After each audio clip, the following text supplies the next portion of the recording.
perdagangan bursa, value perdagangan bursa udah lumayan loh ya. Jadi nggak sampai kayak kemarin, parah kemarin masa cuman 9, berapa triliun gitu. Di bawah 10 T itu terendah dalam setahun ini kali ya. Aku jarang lihat value bursa di bawah 10 T. Hari ini sekitaran 11 T. 11 T itu angka yang nggak tinggi, angka yang cukup rendah juga tapi masih normal. Oke, terus hari ini asing udah mulai beli-beli net buy saham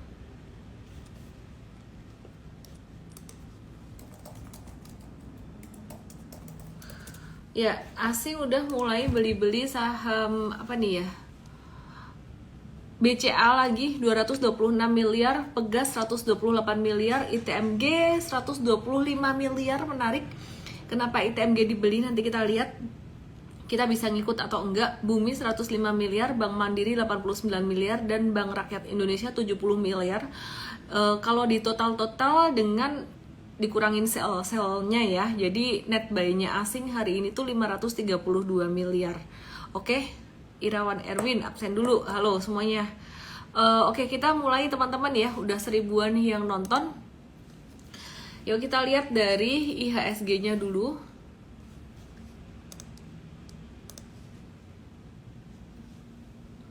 Masih IHSG-nya nggak kemana-mana, sideways terus, sideways panjang banget gini. Artinya apa sih sebenarnya?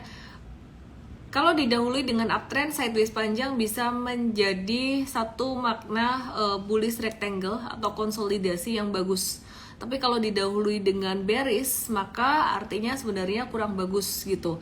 Nah teman-teman lihat nih, ini didahului dengan bullish ya, dengan uptrend yang sideways ini seharusnya menjadi satu tanda yang cukup oke ya. Jadi kita lihat dia bakalan turun. Kalau turun sampai ke berapa sih? Kita antisipasinya dia sampai ke level 6966, dan ini udah jadi support beberapa kali ya di sini ya. Udah jadi support beberapa kali di level 6966 ini. Oke. Chart aku agak-agak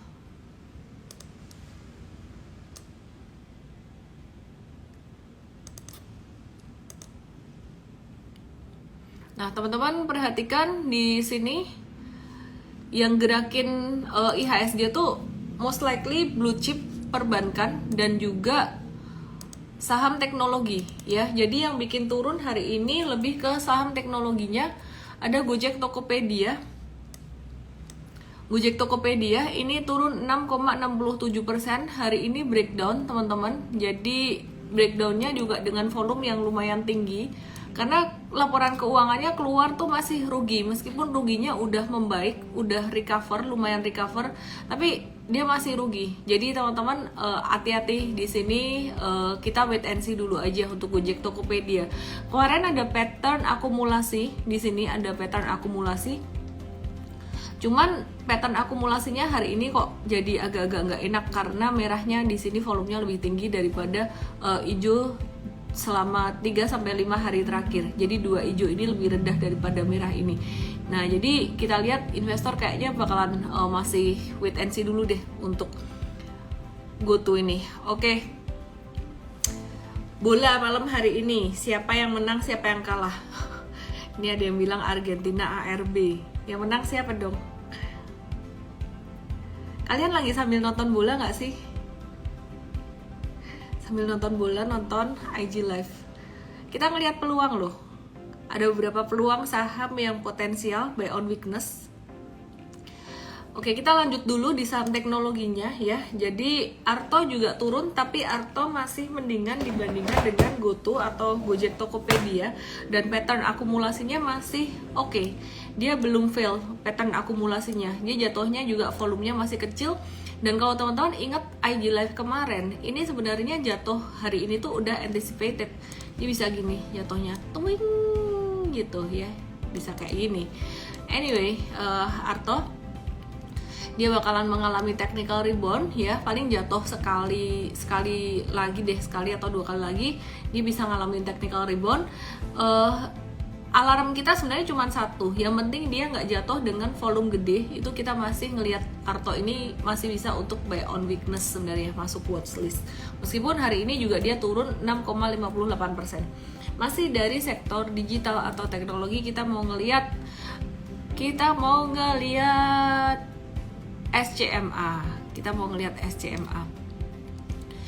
SCMA hari ini dia jatuh volume kecil juga. Kemarin kita ada trading buat jangka pendek, tapi volume kita beli cuma 5% aja. Rekomendasi sih bukan beli sih ya, jadi 5% doang, jadi kecil.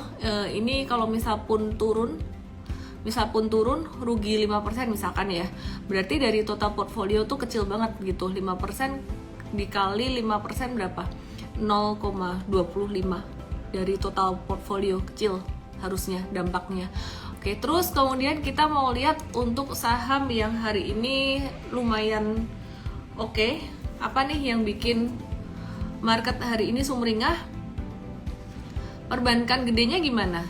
Bukan perbankan gede loh yang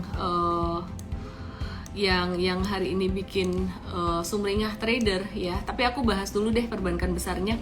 BCA naik dikit ya, masih di resisten dan be very careful here, jangan diborong dulu di atas, kita wait and see dulu. BRI juga tadi naik dan dia hari ini ditutup turun lagi pas closingannya, tapi masih bagus teman-teman.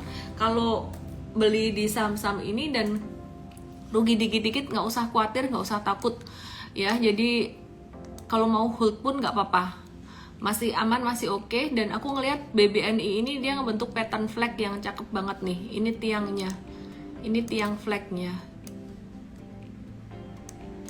Oke, kita tarik, pasang di sini.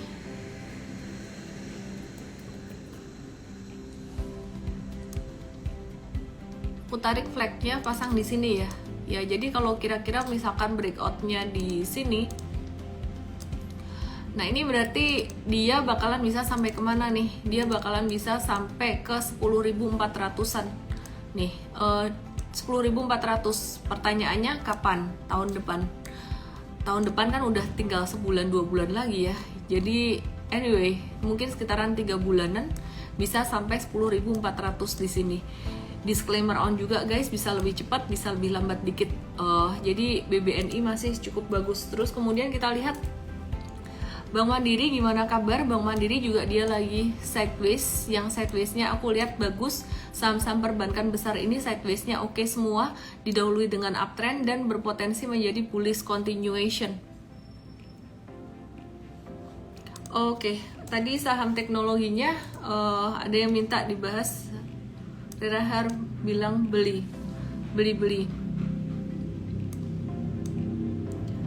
Lagi akumulasi kah? Dia jatuh hari ini, volumenya lumayan gede sih. Stay away dulu, wait and see dulu aja. Yang lain juga banyak yang potensial kok. Kalau tadi aku bahas saham perbankan besar, aku mau review juga BNGA yang perbankan konvensional juga. Ini bagus BNGA-nya. It's very interesting here BNGA ya. Jadi teman-teman, ini BNGA-nya oke. Masih sideways. Dia pattern-nya udah ngikut saham-saham perbankan gede gitu. Jadi masih bisa nge-hold. M-Trade sih masih nge-hold ya. Nah, terus ada yang menarik nih hari ini nih. Apa coba sebelum aku mention sahamnya, ada yang bisa tebak gak aku mau bahas saham apa yang menarik hari ini? Kok lapar ya? Udah makan lapar.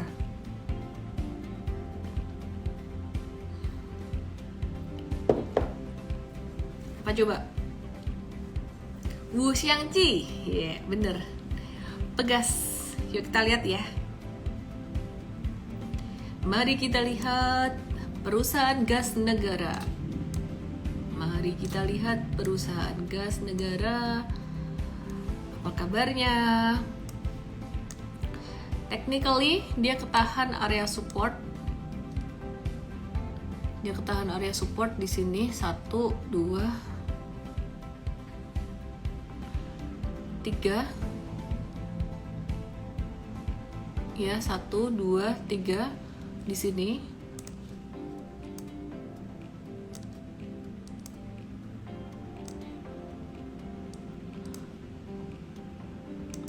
Tiga kali kena support yang sama garis trend line, uptrend line ini dan selalu mantul. Tadi kita beli buy on weakness, pegas dan udah posisi hijau, posisi cuan. Ada upside kemungkinan bisa sampai 1975 sampai 2000-an jangka pendek, bahkan bisa lebih karena ini garis channelnya dia, garis uptrendnya juga masih oke.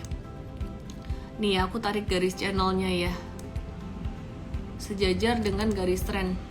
Agak turun dikit sih, yang ini high-nya harusnya dia lebih ke atas, ini high-nya sama, tapi nggak apa-apa, masih oke buat pegas ini, minimal di 2000. Nah, pegas besok bisa retrace nggak? Nggak tahu, saya bukan dukun. Miss banyak jedanya, bahas sahamnya nggak maksimal deh, gratisan nggak boleh komplain. Oke, gratisan nggak boleh komplain ya. Pegas lumayan greget, bener, teknikalnya lumayan oke. Oke, terus aku coba bahas untuk sektor yang sama hari ini, masih dari oil and gas. Aku pengen bahas Elsa, terus habis itu aku bahas BP. Bentar ya, Elsa sama BP, sabar ya. Koneksi oke nggak sih ini? Koneksi lancar nggak? Karena kadang komennya kalian kayak terhenti gitu. Kalau komen terhenti kadang aku mikirnya koneksi lagi nggak oke. Koneksi lagi nggak oke kalau kalian tiba-tiba komennya terhenti.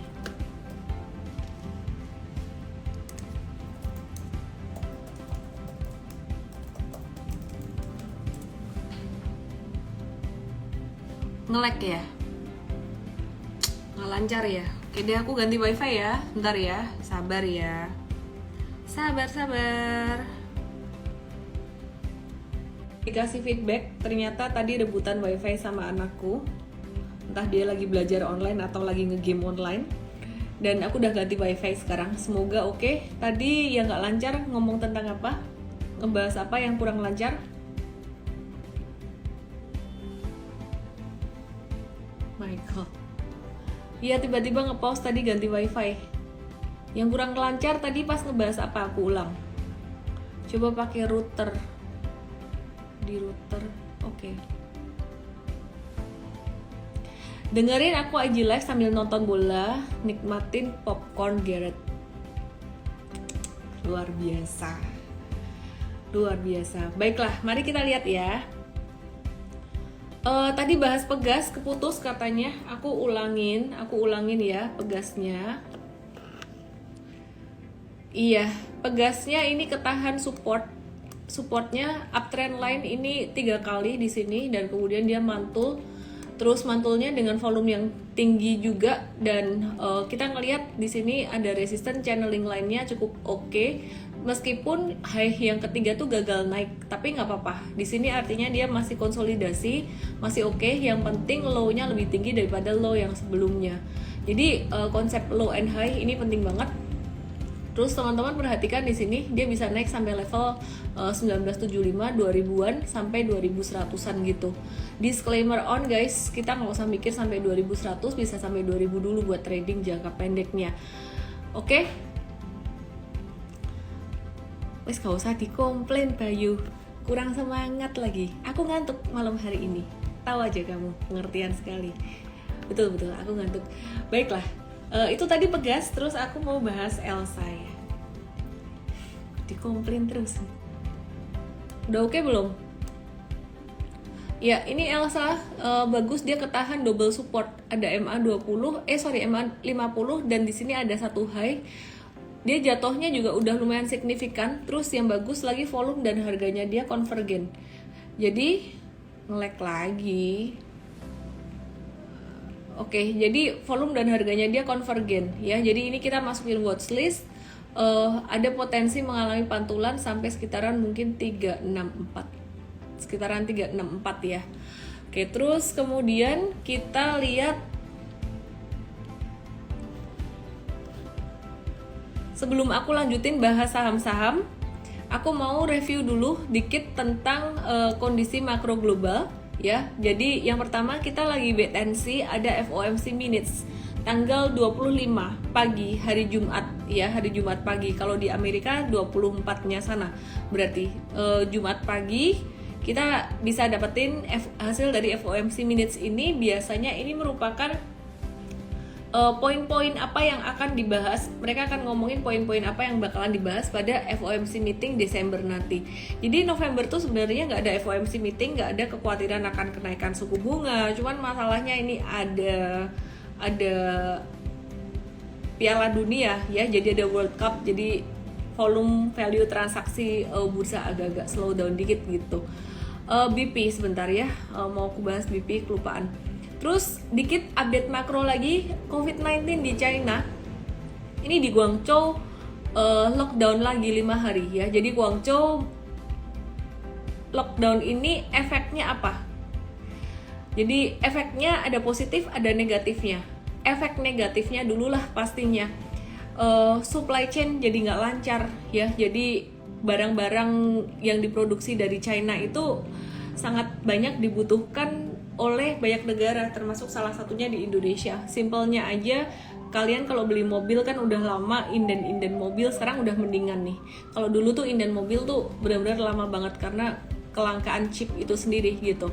Nah jadi kalau di China masih lockdown, problemnya adalah supply barang jadi nggak lancar. Kemudian ini juga akan berpengaruh buat dalam negeri kita juga. Impor beberapa barang dari China kalau nggak lancar, kita jualannya beberapa pabrik, beberapa manufaktur tuh juga mereka mengalami kendala. Terus aku dengar juga, nggak tahu benar atau enggak ya ini, karena ini aku dengar dari perorangan bukan dari riset gitu. Katanya sih dia kesulitan mendapatkan barang dari China karena keterbatasan barang itu dan dilemparnya ke Eropa karena harga jualnya lebih tinggi gitu. Nah jadi mungkin problemnya kalau China lockdown itu. Nah sedangkan ada positifnya. Kalau China lockdown gimana? Artinya investor asing masih akan kembali melihat Indonesia yang perekonomiannya itu udah memasuki masa recovery after pandemi. China sebenarnya udah recovery duluan, tapi dia kepanasan.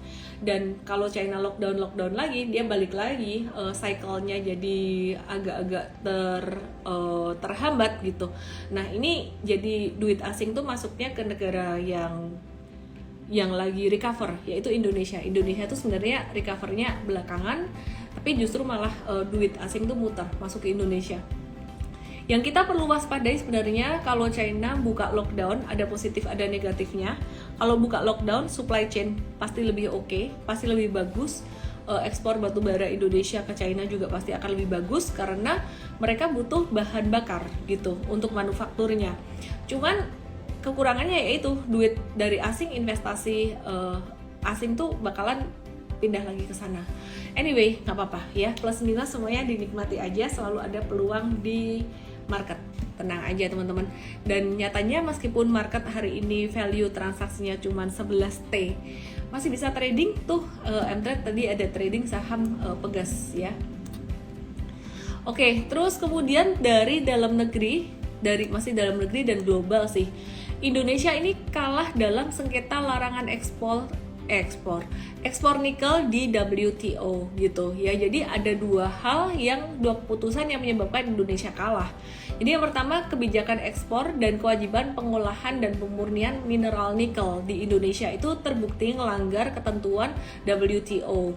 Nah, terus nggak bisa dijustifikasi dengan pasal lainnya gitu. Terus kemudian poin kedua, dalam final panel reportnya ini berisi penolakan pembelaan yang diajukan oleh Indonesia terkait dengan keterbatasan jumlah cadangan nikel nasional dan pelaksanaan good mining practice gitu. Itu sebagai dasar pembelaannya. Tapi kata Kementerian ESDM sih ya, keputusan ini belum final dan Indonesia masih bisa banding. Efeknya kemana? Efeknya, walaupun Indonesia kalah di WTO, hilirisasi yang paling penting, hilirisasi itu tema yang penting banget buat Indonesia. Ini masih terus digencarkan, dan sebagai produsen nikel terbesar, Indonesia tuh punya hak untuk ngatur industrinya dengan peraturan misalnya pajak ekspor dan lain-lain.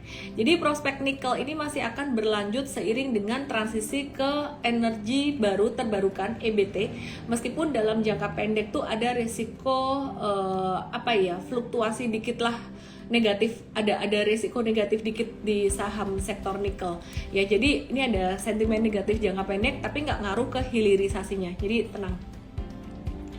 Oke, baiklah kita lihat untuk sektor nikel gimana. Ternyata sentimen Indonesia kalah dari WTO ini nggak terlalu ngefek signifikan ke beberapa saham nikel.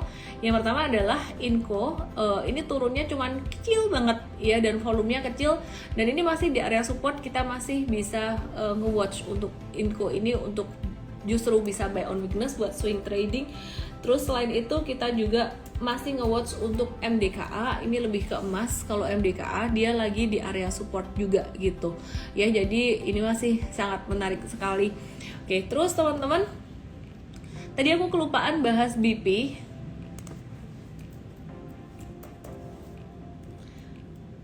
Astrindo Nusantara Infrastruktur hari ini naik dan volume transaksinya lumayan tinggi, dia lumayan liquid, cuman karena udah naik sekitaran 3 hari perdagangan dan kita nggak beli sih, cuman kalian kalau punya ya oke aja, congrats, dan mungkin siap-siap profit taking dalam 1-2 hari ke depan. Resisten 200 sampai 210 ini merupakan resisten yang cukup kuat karena di sini ada level tertinggi sekitaran 220-an di sini yang merupakan level spike tuh kayak huruf V kebalik. Pattern spike ini banyak nyangkuters, hati-hati banyak nyangkuters yang mau unload barang. Oke. GoTo kita bikinin report research-nya di Mtrade dan juga di YouTube ya.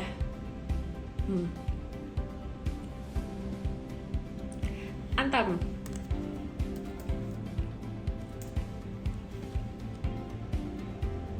Antam gimana? Beda sama Inco sama Tins justru malah agak breakdown dikit ya, jadi kita lebih ke Inco sama Inco, Tins, dan MDKA-nya. Tinsnya dibahas besok di morning briefing besok, semoga coachnya nggak lupa, kalau lupa tolong diingetin. Oke, aku spill watchlist Mtrade ya, aku spill ada beberapa watchlist tapi nggak semuanya aku bahas di sini. Dibahas lengkapnya di morning briefing besok pastinya untuk member Mtrade. Aku mau review dikit tentang Pakuwon Jati yang tadi kita beli, dan kalau besok dikasih kesempatan di harga-harga yang sama sih masih cukup menarik ya, tapi Mtrade tadi udah masuk dulu. Kita ngelihat hari ini tadi dia ada pattern bullish reversal, ada pantulan dan udah deket banget sama supportnya di 434. Untuk jangka menengah sih sebenarnya kita masih nungguin dia bisa turun sampai 434, tapi tadi kita udah nyicil beli dulu gitu. Jadi it's very beautiful fundamental untuk Pakuwon, dan dia lagi ketahan di supportnya di sini. Oke.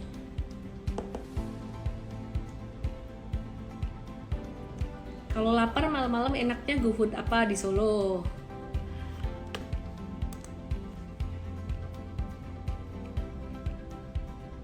Bahas apa ya? Oh, aku mau bahas saham-saham yang diborong asing hari ini. Tadi aku udah bahas BCA, aku udah bahas Pegas, aku udah bahas BMRI dan BBRI. Ada 2 saham yang diborong asing yang menurut aku agak-agak unik sih.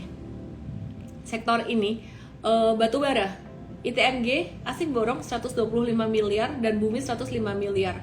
Aku review dikit sektor batubara ini sampai tahun depan tuh masih akan menarik ya. Jadi masih menarik di tahun 2023. Kenapa? Karena harga produksinya dia tuh masih murah banget, sekitar 40-50 dolar, dan harga batu bara sampai saat ini juga masih di angka sekitaran 300. Kalaupun tahun depan misalkan turun sampai di 200-an, perusahaan-perusahaan batu bara Indonesia tuh masih cuan. Jadi masih cuan meskipun cuannya ya nggak sebanyak tahun ini.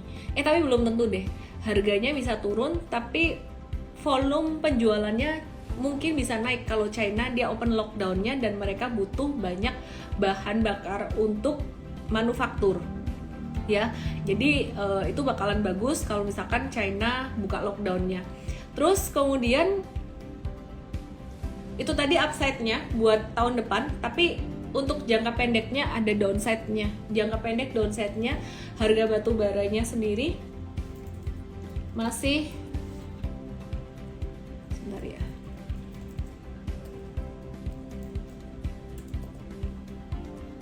harga batu baranya sendiri masih koreksi. Kita lihat di sini, ini harga batu bara, ini masih tren turun. Paling naik ini mantul jangka pendek aja. Makanya kemarin harga saham batu bara tuh kan sempat naik tuh. Ya, jadi harga saham batu bara sempat naik, tapi naiknya nggak signifikan. Naiknya cuma dikit doang gitu. Dia naik untuk turun lagi. Kemungkinan sih kita lihat harga batu bara ini dia bisa turun lagi ke 324 dan ngebentuk double bottom. Nah, kita lihat sikon. Mau buy on weakness batu bara atau enggak tuh sebenarnya ngelihat dari harga batu baranya ini sendiri. Nah, sekarang kita lihat untuk ITMG dan juga Bumi gimana. Kenapa ITMG dan Bumi diborong oleh asing, dan kita lihat teknikalnya gimana. Kita investor retail banyak pakai teknikal aja ya, karena duitmu juga nggak sebanyak duitnya asing gitu. Aseng nyicil beli ITMG 125 miliar, Bumi 105 miliar gitu. Ya, teman-teman. Bisa beli 1/10-nya aja udah keren banget nih ya buat investor retail gitu. Thank you ITMG hari ini udah transfer dividen kata Liana Teja, dia cuan dari dividennya. Jadi kalau misalkan kalian sempet dapat dividen beberapa waktu yang lalu terus kena turunan, ini pas dia naik ya, ini pas dia naik naik dikit lagi kalian sebenarnya boleh sih profit taking atau keluar. Jadi cuan. Dividen kemarin dapat sekitar dividen yieldnya 9 atau 10%-an, dan ini pas naik kita nggak ngelihat naiknya bakalan solid ya. Naiknya ini memang volume hari ini lebih besar daripada kemarin, tapi ini naiknya udah 1, 2, 3, 4, 5, 6, udah 6 hari. Kita ngelihat bahkan ini udah mulai rawan profit taking sekitaran 42 sampai 43-an ya, sampai 43-an sini udah mulai rawan profit taking. Jadi buat kamu-kamu yang cuan dari dividen ya, kalau mau profit taking di area-area sekitaran 42 43-an tuh silahkan. Terus kita mau ngelihat Bumi Resources juga yang hari ini juga diborong oleh Aseng. Mau banyak, ini kata Meilan Manami, mau banyak mau dikit duitnya yang penting dapat dan cuan dividen ITMG. Sip. Oke, kita lihat dari Bumi Resources. Kalian berani ya ini ngejar dividen buat trading ya. Kalau aku malah jarang loh beli saham khusus buat dapetin dividen ya, karena aku antisipasi yang namanya dividen trap. Kenapa? Kita nggak pernah tahu ya satu saham itu dia turunnya sampai seberapa jauh. Aku belajar dari pengalaman 2 tahun yang lalu, 2 tahun atau berapa tahun ya, tahun lalu atau 2 tahun yang lalu itu PTBA habis bagi dividen gede terus jatuhnya tuh dalam dan lama, baliknya lama. Jadi aku agak hati-hati trading khusus buat ngejar dividen. Oke. Tapi congrats buat kalian yang dapat. Bumi ini justru patternnya paling mendingan di antara yang lain-lainnya yang udah breakdownan. Jadi Bumi sempat breakdown terus udah balik lagi konsolidasi. Di sini dia membentuk bullish symmetrical triangle, didahului dengan di sini ada uptrend kecil dan symmetrical triangle. Beda dengan patternnya ITMG, PTBA dan kawan-kawan yang dia breakdown dari sideways panjangnya dan sekarang baru mau kembali ke masa sideways-nya gitu. Sedangkan kalau Bumi malah udah balik ke masa sideways-nya, udah recover. Jadi perhatikan chart ini. Ini kan ITMG ya, dia baru ngebentuk V ya. Ini Bumi Resources sejak grup Salim masuk, ini justru malah dia recovery-nya lebih cepat. Ini udah V dan ini sideways. Jadi kalau kalian lihat nanti ke depan ITMG gimana, ya meskipun nggak selalu sama, ITMG-nya ke depan bakalan potensi sideways kayak ngikutin pattern-nya Bumi. Jadi dia akan membentuk triangle juga atau rectangle di sini. Oke, terus kemudian PTBA-nya gimana? Sama PTBA juga dia udah sempat jatuh lumayan signifikan, malah lebih parah nih PTBA karena dia banyak di dalam negerinya sebenarnya, nggak terlalu ngandelin ekspor gitu loh. Jadi dia malah breakdownnya lebih banyak dan recovery-nya kayaknya bakalan agak-agak lama. Adaro gimana? Adaro Energy ini juga sama, dia udah breakdown dan dia lagi membentuk V pattern. Kayaknya dia bakalan sideways di antara nanti ya, kalau misalkan dia udah mulai recover, dia bakalan sideways antara 3670 bisa sampai 4000-an di sini. Tapi ini jangan dulu sekarang. Ini kalau aku lihat ini agak-agak rawan kena profit taking sekitaran 38. Jadi kalau dibeli di sekarang agak nggak worth it gitu. Oke, ini kayaknya netizen aku banyak yang lagi nonton bola. Besok Mtrade ada banyak watchlist, lumayan banyak watchlist menarik nih. Marketnya lagi sepi, tapi justru kita ngelihat beberapa peluang. Aku bisa cek 1, 2, 3, 4, 5, 6, 7, 8. Ada 8 watchlist di morning briefing besok, jadi teman-teman boleh langsung aja yang member VIP Mtrade nonton morning briefing besok ya. Terus PTBA sama ITMG beda jauh manajemennya, iya sih. Cuman kalau untuk saham komoditi tuh aku lebih ngelihat harga komoditasnya dan chart jangka pendeknya sebenarnya. Jadi nggak terlalu ngelihat sampai ke manajemen dan lain-lainnya, kecuali kalau untuk saham yang buat investasi jangka menengah panjang. Ojo lali giveaway-nya rerun workshop ya.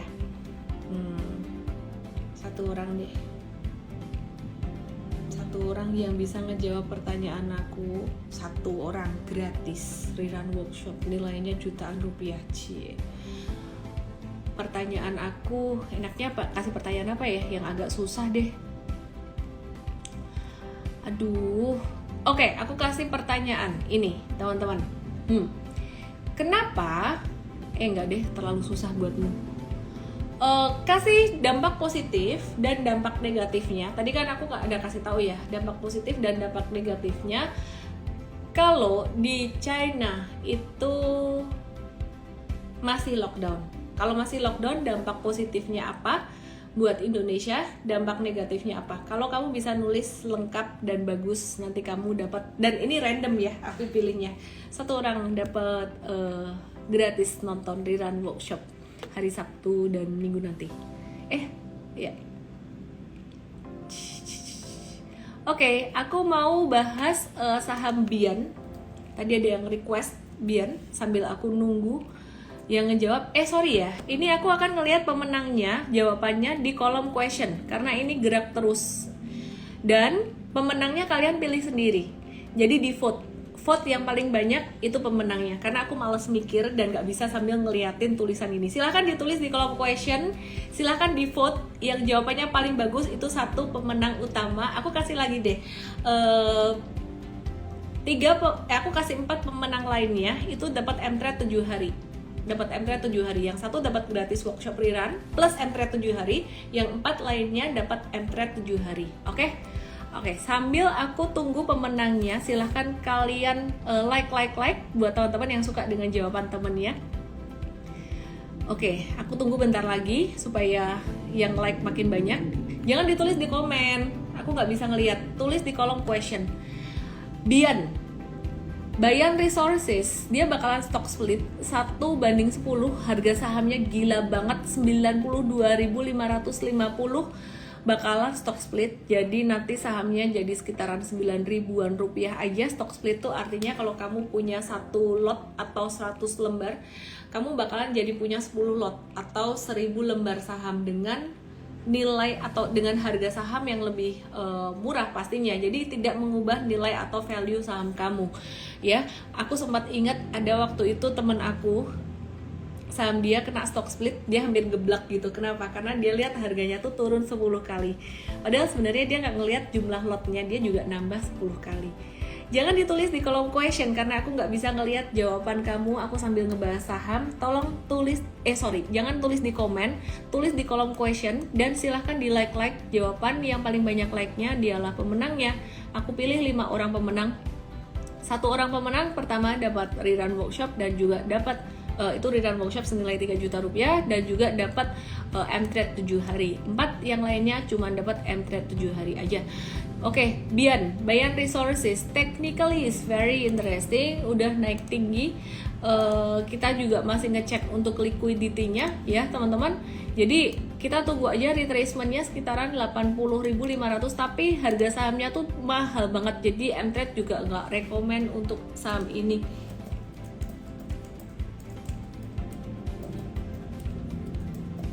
Oke, nah terus stock split Bayan Resources ini bakalan bagus bagi emiten ini karena bakal ngebuat likuiditas sahamnya lebih oke, lebih terjangkau buat masyarakat ya.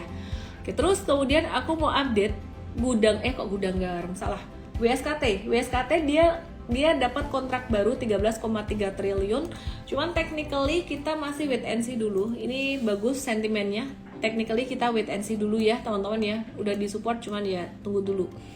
Kemudian Agro ini ada kerjasama dengan platform P2P lending Danamas buat nyalurin pinjaman modal usaha, penyaluran kreditnya. Jadi bakalan lebih bagus lagi. Ini bisa nguntungin Agro banget. Oke, terus aku mau ngecek, pilih aja susah cari like. Iya loh, gak ada yang mau nge-like temennya nih, gak ada yang mau. Lumayan 3 pemenang, lagi dong. Oke, aku tunggu sebentar lagi buat yang ikutan giveaway. Pertanyaannya terlalu susah ya? Terlalu susah nggak sih? Semoga nggak. Aku mau bahas saham yang lainnya. Aduh, kok makin lapar ya? Makin lapar, aku makin lemes ini. Wes lah, tak pilih pemenangnya aja lah. Aku mau makan lagi. Oke. Meli Sapsari, 15 likes. Negatif supply chain terhambat, positif investor asing masuk Indo, masih bertahan di Indo lah ya. Oke, selamat kamu dapat rerun workshop super trader senilai 3 juta rupiah. Langsung aja DM aku rerun plus EMT7 nama email WhatsApp. Terus kemudian yang kedua, pemenang keduanya ada, ini dapat M-Trade 7 hari. Jadi ketik EMT7 nama email WhatsApp e.kaputra 3 Cucu Minha, kamu dapat M-Trade 7 hari. DM saya EMT7 nama email WhatsApp. Terus tunggu. Iya juga ya, ini cari yang di like susah juga ya. Yang penting kamu udah ngejawab aja lah, nggak ada yang like juga nggak apa-apa. Yang keempat, Unical Listianingsih, oke. DM saya EMT7 nama email WhatsApp, dan it's_meute ya. Langsung aja DM aku MT7 nama email WhatsApp. Sorry Rerahar, kamu di bawah it's meute ya, sama sih. Ya udahlah, aku kasih like Rerahar 7 hari karena kamu rajin nonton ya, sama 3 likes-nya. Jadi 6 pemenang ya. MT7 nama email WhatsApp. Oke. Anyway, aku ngebaca yang sesuai urutan yang ada di kolom question aku. Jadi buat yang belum dapat, sorry. Terima kasih buat semuanya yang udah berpartisipasi dalam IG Live malam hari ini sambil nonton bola, sambil makan popcorn. Aku juga mau makan. Stay healthy everyone. Selamat malam, sehat selalu dan happy selalu. Salam profit. Dadah.